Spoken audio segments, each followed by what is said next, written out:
Good morning, everyone, and welcome to the Ankerstar Wealth Market Update. I'm your host, Allison Ankerstar, and today we'll be talking about yesterday's strength in the market, Europe's flash crash, and the I bonds paying 9.62%. But before we begin, as a reminder, this is a financial education presentation and should not be construed as personal financial advice. Full disclaimer information is available at ankerstarwealth.com. Good morning, Steve. The stock market showed some strength through the day yesterday. Do you see that continuing? Hey, good morning, everyone. Thanks, Allison, for that intro. And, let's talk about where the market is. It was really ugly last week. We recapped that yesterday by reviewing not only last week, but the entire month of April. And, I deemed it awful April. It was really that bad, 13% and change in the NASDAQ. So what did yesterday look like? Well, you can see the futures are slightly in the green. I mean, that's nothing to brag about. Those are, hard. They're basically even, if you will. They could, sneeze and be in the red. Right. But I think it shows a lot of strength here. When we go to look at the chart, again, TD Ameritrade Think Pipes is the chart you're looking at here. This is a 1-year chart of the SPY, so representing the S&P 500. And if you look all the way over here to the right, you can see we dropped down to the 404 level. We held 400, but we dropped down yesterday to the 404 level. And if you go across the chart for a year, we haven't, it's been over a year since we were that low. So really, if you think of it from anybody who bought in to the SPY in the past year is down money. It's like, well, that is factually true. Also, what I would call a buying opportunity. I bought a lot yesterday. I will buy more today. I know more money's flowing in. So I thanks folks for that. I can tell the two types of investors, the ones that are fairly new to investing, are concerned and calling me and talking about what actions are we taking to protect our capital. How do we minimize loss from here and all that stuff. And there's others that are like, is now the time, and how much money can I send you? And I'm like, bring it on. Right. So I think you'll look back in the rearview mirror. This is a buying opportunity. Now there's no crystal ball, right? I said that here back in late January. I said that here in June. I said that here in March. So did not say it at all in April, right? And then here we are in May saying it's a buying opportunity. So things that are driving the market out there, we have inflation that's going on, but a lot of people are saying we're past peak inflation. I certainly think so.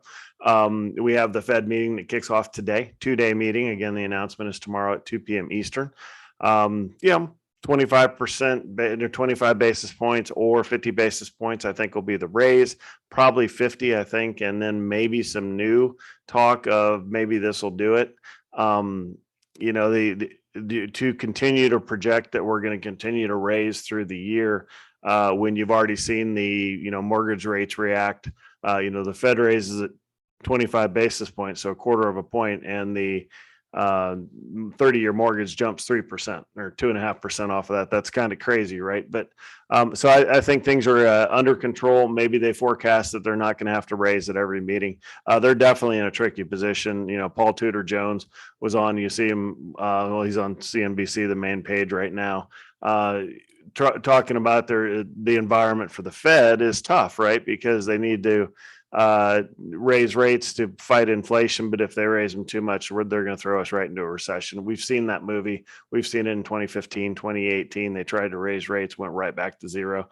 I think that happens again, right? It is not normal. The new normal is now the normal for having pretty low interest rates out there, is my take. But what do I think for the rest of the week? The week's a short term kind of thing. So I don't want to play that guessing game, but I do think we see strength continuing from here, and that the bottom is in. So could we go a little bit lower? Sure. But I think when you think of in terms of risk and reward, the more the market falls, the better the risk reward ratio looks, right? Because you have a downside of, well, if you think we hold 400, that's 14 points to the downside.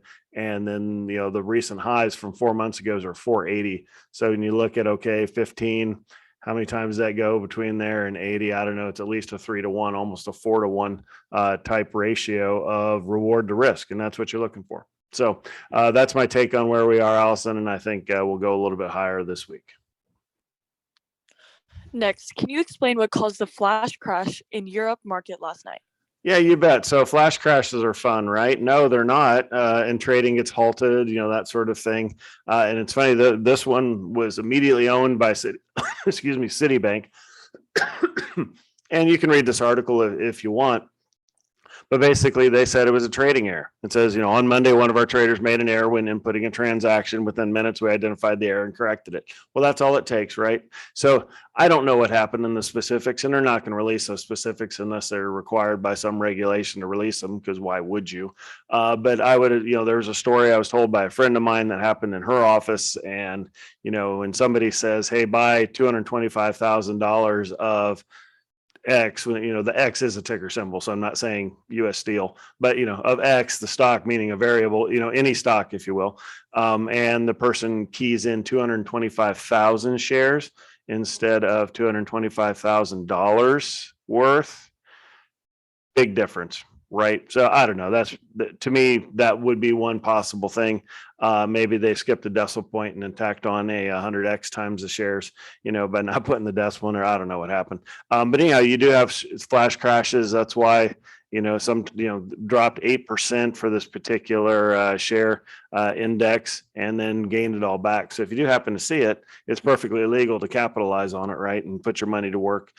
We've seen it in the US before. It hasn't happened recently though. So there's a lot of the circuit breakers and stuff that are in place to mitigate these things, but they still can happen. Human error is a thing. So if you're interested in reading more about this, it's one of the headline articles on CNBC this morning, so you can check it out.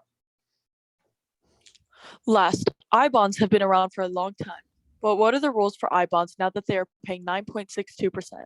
Yeah, I bonds, boring, right? I mean, come on, really? That's what we're going to do? And yeah, is the answer. So the 9.662% interest by a government-backed bond. So two things here is, why haven't we ever heard of these? Well, you don't hear about these because they were actually created in 1998, and we haven't had inflation of note at all since then. But they do track inflation. They pay out for a 6 month. When you buy them, they play out. You're locked in for 6 months at whatever interest rate they're currently paying. And yeah, you cannot get 9.62% anywhere.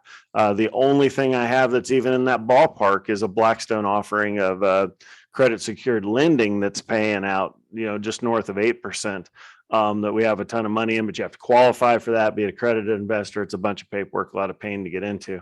But yeah, in today's environment, stock market crashing, there's something out there that pays 9.62%. So the answer is yes, please, but there's some problems with it. That let me just walk you through that. So here they are. The first issue is you have to do this on your own. So even if you're working with me, I can't do it for you. You have to log into treasurydirect.gov, go through a government purchasing process to get your eyes on these things, and you have to manage them yourself, i.e. like don't forget about them, sort of thing, when they return to inflation returns down to 2% or so. And you have to hold them for a year. They mature for 30 years, basically like the Series EE that I think more people are familiar with. That used to be a savings vehicle that was widely popular, and then people kind of left it behind because they don't really pay much. But yeah, so and there's low minimums now. Okay, everybody's situation is different, so bear with me when I say low mins, but in the big picture, it is a low minimum. It's $10,000 per person. So how to buy I bonds? Limited 10,000 per year for individuals. So that means, yes, if you're married, you can put in 20K between the two of you. And you can do that for every year. And if you use your tax refund, sorry for the late breaking news, because that ship sailed, right? Unless you filed an extension and start getting up to $5,000. But you can also get $5,000 in paper I bonds.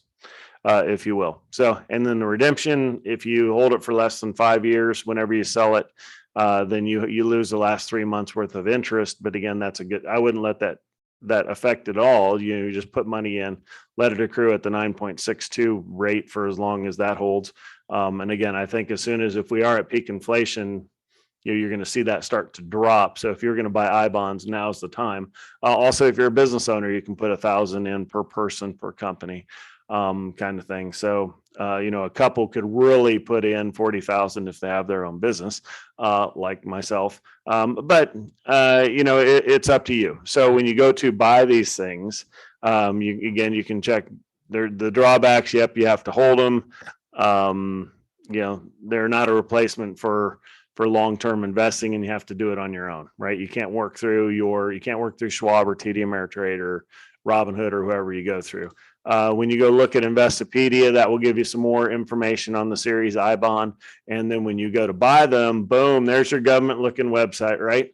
You can always tell government websites because they're just kind of terrible. They always have some equal level of terribleness to them, but they're very functional, right? So you have your tabs across the top, and you're not being sold anything. But you do have to go over here to the left. You have to open an account. And then you have to, set up all your login info, and then you can go in, link your bank account, and buy these savings bonds right through Treasury Direct. So again, 10,000 a person per year. Now's the time if you want to get 9.62% for the next 6 months. You're really not getting that anywhere else at anywhere near the almost risk-free level. So if it's something you want to go through the motions and do, take advantage of it. If you want to pass just because it's too much of a hassle, I get that too. But I do want to throw that out there to you, especially if you're a person sitting there with 50K plus in a bank account. You might as well allocate 10K or 20K if you're married over into these things, and then just don't forget about them, right? So that's all I have for you on I bonds. Thank you, everyone, for your questions. Please submit your questions as a comment through social media or directly to our email at vipservices@ankerstarwealth.com. And don't forget to like and subscribe to get daily updates. That's all we have for today's show. I'm Allison Ankerstar, and we'll see you back here tomorrow.